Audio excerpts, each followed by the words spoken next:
ప్రపంచం యుద్ధ భయంతో వణికిపోతుంది. ఒకవైపు ఇరాన్, మరోవైపు ఇజ్రాయెల్, అమెరికా. ఈ ఉద్రిక్తత మూడో ప్రపంచ యుద్ధానికి దారి తీస్తుందేమోనని అందరూ భయపడుతున్నారు. సరిగ్గా ఇలాంటి సమయంలో ఈ యుద్ధాన్ని ఆపడానికి ఒకే ఒక మార్గం ఉందని, దానికి ఒకే ఒక నాయకుడు ఉన్నాడని అమెరికాకు చెందిన ఒక ఉన్నత సైనిక నిపుణుడు చెప్పిన మాటలు ఇప్పుడు సంచలనం సృష్టిస్తున్నాయి. అమెరికా ప్రఖ్యాత జర్నలిస్ట్ టక్కర్ కార్ల్సన్ ఈ యుద్ధం నుండి మనం ఎలా బయటపడాలి అని అడిగిన ప్రశ్నకు అమెరికా మాజీ సైనికాధికారి కల్నల్ డగ్లస్ మెగ్రేగర్ ఇలా సమాధానం ఇచ్చారు. ఈ సమస్యను పరిష్కరించాలంటే మనకు ఒక మధ్యవర్తి కావాలి. సమస్యలో భాగం కాని ఒక తటస్థ వ్యక్తి అవసరం. నేను గనక అమెరికా అధ్యక్షుడికి సలహా ఇవ్వాల్సి వస్తే నేను చెప్పేది ఒకటే: భారతదేశ ప్రధాని మోదీకి ఫోన్ చేయండి. How do we get out?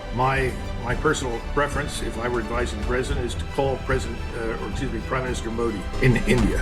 ఆయన ఈ మాట ఎందుకన్నారో కూడా స్పష్టంగా వివరించారు. ప్రధాని మోదీకి ఇజ్రాయెల్ తో చాలా మంచి సంబంధాలు ఉన్నాయి. అదే సమయంలో ఆయనకు ఇరాన్ తో కూడా మంచి సంబంధాలు ఉన్నాయి. ఆయన ఎప్పుడూ ఇరాన్ ను శత్రువుగా చూడలేదు. ఆయన ఒక తటస్థ నాయకుడు. చారిత్రాత్మకంగా భారతదేశం ఒక తటస్థ దేశం. ఇప్పుడు ఆ దేశం యొక్క ప్రతిష్ట, శక్తి మరియు ప్రాముఖ్యత ప్రపంచవ్యాప్తంగా విపరీతంగా పెరుగుతుంది. He has good relations with Israel. That's not a bad thing. He also has good relations with Iran. But my point is that he's historically leading a neutral state, and a neutral state that is growing in stature, in power, in influence. ఒక్కసారి ఆలోచించండి. ప్రపంచంలో అత్యంత శక్తివంతమైన దేశమైన అమెరికాకే ఒక American సైనిక నిపుణుడు మీ వల్ల కాకపోతే మోదీ సహాయం తీసుకోండి అని సలహా ఇస్తున్నాడు. ఒక్క మాటలో చెప్పాలంటే యుద్ధాన్ని ఆపడానికి ప్రపంచానికి మోదీ కావాలి అని ఆయన స్పష్టంగా చెప్పేశారు. ఇదే కదా విశ్వగురువు భారత్ అంటే. మన దేశం ప్రపంచానికి మార్గనిర్దేశం చేసే స్థాయికి ఎదుగుతుందనడానికి ఇంతకంటే పెద్ద నిదర్శనం ఏం కావాలి? ఈ విషయం విన్నాక ఒక భారతీయుడిగా మీకేమనిపించిందో కింద కామెంట్స్ లో మీ గర్వాన్ని పంచుకోండి. ఈ వీడియోను ప్రతి భారతీయుడికి షేర్ చేయండి.